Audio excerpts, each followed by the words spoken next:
sai yake cewa idan annabi sallallahu alaihi wasallama ana zaune a fili sai ya iso yana zuwa sai ya zauna a inda wurin zama ya kare baya ratsa mutane ce sai ya shigo ya zo tsakiya. Sai sahabbai ne suka zo suka roƙe shi suka ce ya rasulullah, mutanen ƙauye da mutanen da ba su san ka ba in sun zo sai su kasa gane wane ne kai. Tsabar tawadu'unsa ba komai nasa iri ɗaya da su ne, wallahi wanda bai san shi ba sai zo ya kasa gane shi. Sai zauna a cikin mutane ordinary. Sai suka ce ka rika dawowa nan saboda wanda ya zo wurinka ba wurinmu ya zo ba ya rika gane ka kafin manzon Allah ya yadda sallallahu alaihi wasallam. In ya je wuri baya neman nuna a sani cewa gashi shi ya zo a mimmike a yi ta masa, shi baya da wannan duka, ba haka yake ba. Mu an bar mu da mu da shi sai dai mu ce kawai Allah ya sa mu ga annabi, amma mu ba za mu nemi mu yi aiki da irin yadda shi yake yi ba. Wani ɗaukaka ne bai samu ba a duniya. Kaskantar da kai baya sa wai kai ƙasa, sai dai kai sama. Duk ɗaukakar da zaka samu ba za ka kai irin abin da ya samu ba, sai dai taɓa mulkan duniya kaf. Amma kaskantar da kan da ya jawo masa.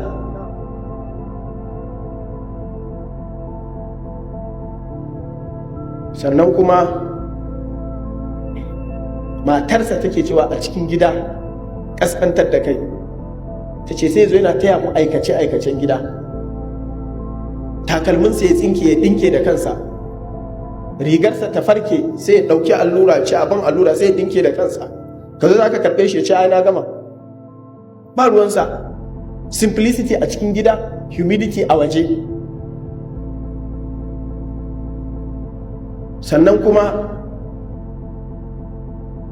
an taɓa zuwa ma ranar da aka makara ba a yi sallah asuba ba, aka zo za a nemo ruwa sai annabi sallallahu alaihi wasallam ya ce to kowa ya kama aiki, ni ne mai ɗebo ruwa. Wallahi manzon Allah sai yana ɗebo ruwa, yasqil qaum, yana ɗebo ruwa yana zuba kowa ya sha, masu bukatan ruwa yana babbayarwa. Har marawacin hadisin yake cewa manzon Allah ya gama bawa kowa, ni ne wanda in ya rika ban ina ba mutane, sai aka gama ba kowa ya sha, sai saura ni da shi. Sai na ce ya rasulullahi, ni ba zan yadda in sha ruwa ba sai ka sha. Sai manzon Allah sallallahu alaihi wasallam ya ce sakil qaumi akhiru, ai mai shayar da mutane shi ya kamata ya zama na ƙarshe, tunda na fara ka bar ni in karasa. Sai manzon Allah ya zuba masa, ya miƙa masa, ya karɓa ya sha tukun. Manzon Allah sallallahu alaihi wasallam ya sha, shine last.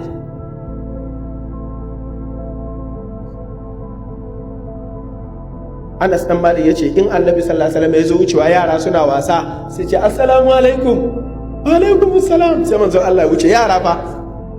Wani kuma manya ma wala ba su taba jin ya ce assalamu alaikum, ba zai iya faɗa ba. Shi ko ba za a ga masa ya amsa ba, yadda kai waye kai waye.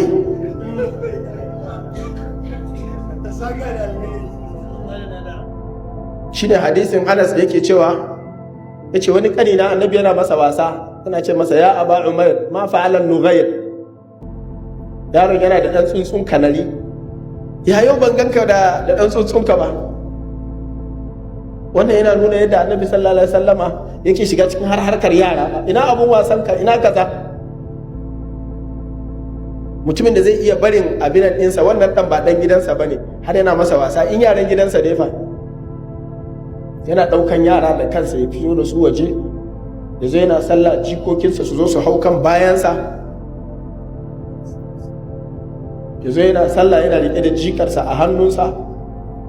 Shi ba za a ce komi sai dai a yi wa manzan Allah ba sallallahu alaihi wasallam. Duk abin da mutane za su yi simple shi ma yana yi.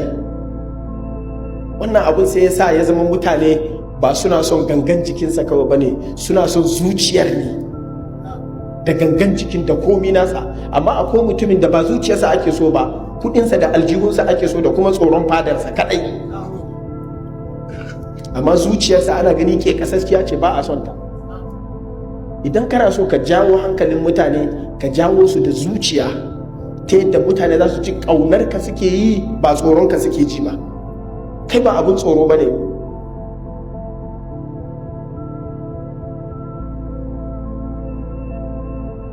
Sannan kuma maganganu da yawa na magabata, za ka ji magabata na kwarai, wannan shine halinsu.